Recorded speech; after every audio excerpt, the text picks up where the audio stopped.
Thanks, Daniel Bushell. Top officials say the White House is behind the terrorism of their population and new evidence from 9/11. Coming up. Whistleblowers leak U.S. talks with the head of Al-Qaeda. World Trade 7 is shown on Times Square. And the father of a Twin Towers victim tells us about being attacked by mainstream media.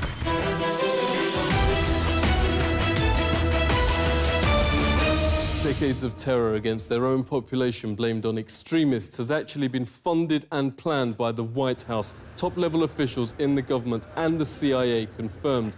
A campaign known as Gladio is called by former CIA head Bill Colby a, quote, major operation. In sworn testimony, one of the conspirators confessed, you have to attack civilians, the people, women, children, far removed from any political game, so authorities can bring in a state of emergency. Dr. Daniel Ganser, author of NATO's Secret Armies, thanks very much indeed for coming on. So mainstream media don't report this, but it is now on the record and officially documented that decades of terror attacks against their own population are in fact organised by the CIA and the White House. Operation Northwoods with evidence of Operation Gladio. We have the data now available.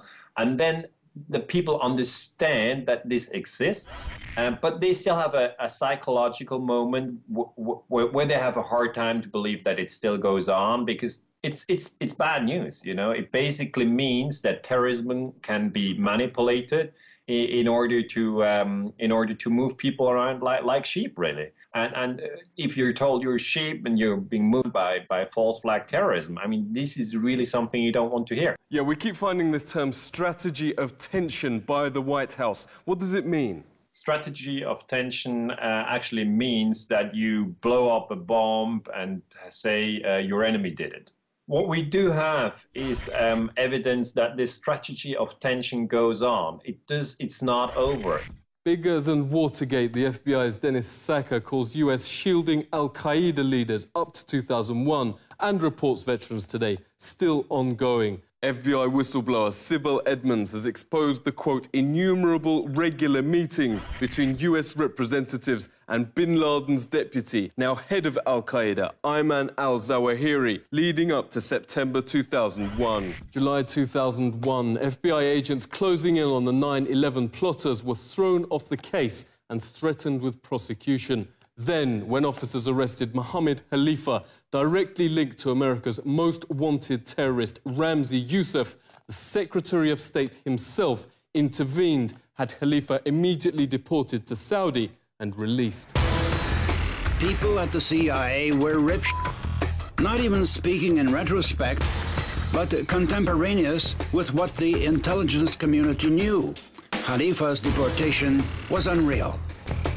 Dr. Kevin Barrett is the author of Questioning the War on Terror. Great to speak to you. We actually have leaders admitting these terrorists are just tools.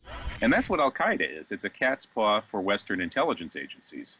And we heard this from the Arab world's leading political commentator, Mohammed Hakel, who told us immediately after 9/11 that this official story of 9/11 is ridiculous. He said when he was at the highest levels of government in Europe, he was the one who was in charge of essentially infiltrating and virtually running so-called Al-Qaeda. He said Al-Qaeda is full of people from Saudi intelligence, from U.S. intelligence, Israeli intelligence, and of course Egyptian intelligence. It couldn't do anything on its own. British scholar Nafis Ahmad, who's one of the world's leading scholars of terrorism and one of the best, talks about an incident that happened in Turkey. I believe this was a little bit before 9/11. A high-level, supposed senior Al-Qaeda commander was arrested in Turkey. And the guards at the prison, who were devout Muslims, noticed that he wasn't praying. He was asking for pork. And they said, "What? You know, we thought you were a radical Muslim." And he kind of laughed and said, no, this is all just a strategy of tension. This 9/11, the world's top physicists, pilots, engineers joined victims' families to sidestep the mainstream media wall of silence. Huge billboards on Times Square and across the states confront the fact most Americans don't know a third giant tower on 9/11 wasn't even hit by a plane, yet somehow collapsed in free fall. At 5:20 p.m., World Trade 7 suddenly, neatly and symmetrically just folded like a pancake. This is high school physics. A building cannot do free fall with 40,000 tons of structural steel in its structural system without it being blown up. The government version is that office fires made all 84 steel columns break at the same time. But there are other versions. John Cole's among thousands of leading independent experts with architects and engineers for 9/11 Truth. Great to speak to you. So who did it? Who didn't do it is the 19 hijackers that allegedly flew the plane. It is impossible. It is impossible to melt that steel by the office fires, the jet fuel, or the collapse itself. It's a physical impossibility. It cannot be replicated experimentally. It defies the laws of physics. If you set aside your politics, you set aside your beliefs and your religion, and you use the scientific method. World Trade Center 7 is basically a classic controlled demolition where a building free falls and comes straight down into virtually its own footprint.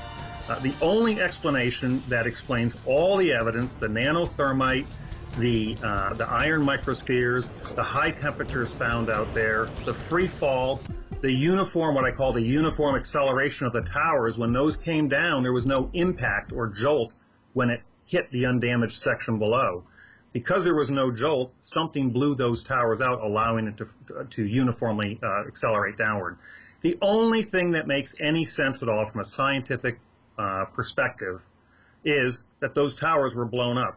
John made a mockery of mainstream sites Nat Geo and Pop Mechanics, who've desperately tried, for instance, to show 175 pounds of military nanothermite couldn't break the columns. John did it with just 1 pound.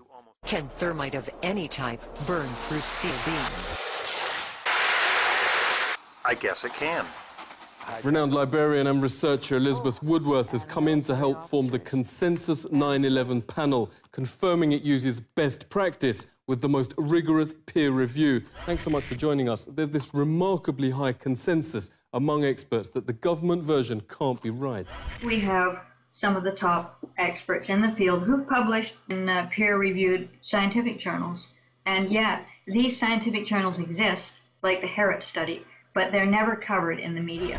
If people knew about the research, they would find it compelling. Dr. Griffin has said that he's never heard of anybody who saw the evidence, became converted to this point of view, and then changed back. Yeah, the panel's made government already change its story and admits Skyscraper 7's freefall. That's right.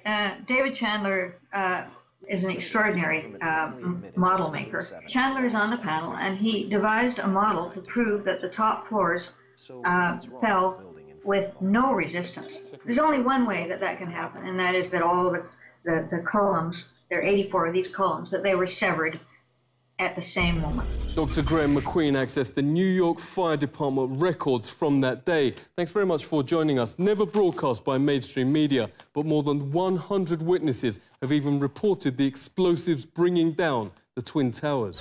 Here was this roughly 10,000 pages of extremely rich eyewitness material. And I found that there were 118 people who clearly perceived explosions. You know, we have firefighters who are used to fighting high-rise fires, who are used to encountering smoke explosions and boilers, and yet they use words like bombs.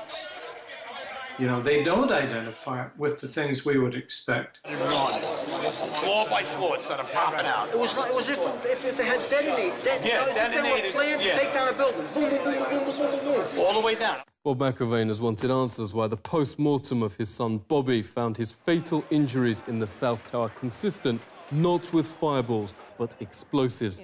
Yet mainstream host Rachel Maddow here recently sneered he's not only a conspiracy theorist for asking questions, but also attempted to connect him to violence and Al-Qaeda. All of these nefarious conspiracies about government plots to kill and conspire and lie about it and cover up the real truth. I mean, this stuff is as ridiculous as it has ever been, but it is as ridiculous as it is dangerous.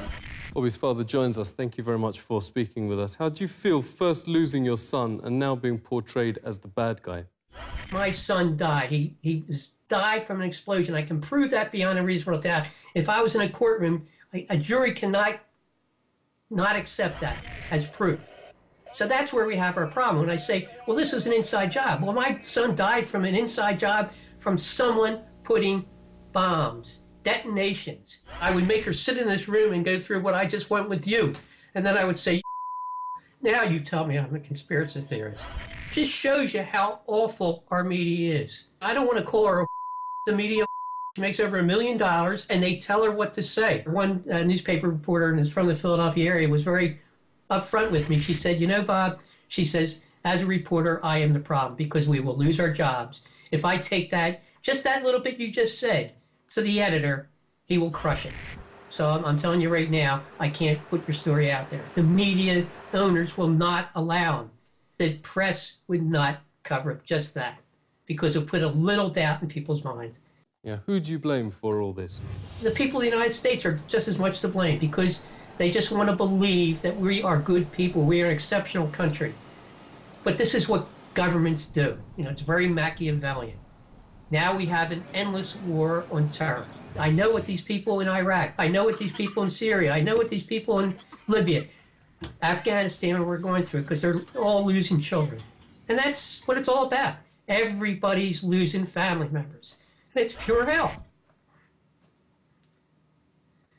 So that's it, Daniel. Tomorrow, Congress votes to bomb Syria, the latest war of the post-9/11 era. The US would now officially be al-Qaeda's air force, notes former Congressman Kucinich. But America's had enough. 9 in 10 oppose this invasion, the most unpopular in history. Regarding 9/11, a massive 84% now say the government's lying. We now have the precedents documented that governments prepared to commit supreme crimes against its population. Exactly what happened on 9/11 can be argued by both so-called conspiracy theorists and the authorities. What's beyond dispute is on the 11th of September, the world will join to mourn the almost 3,000 innocent people who lost their lives. This is The Truth Seeker.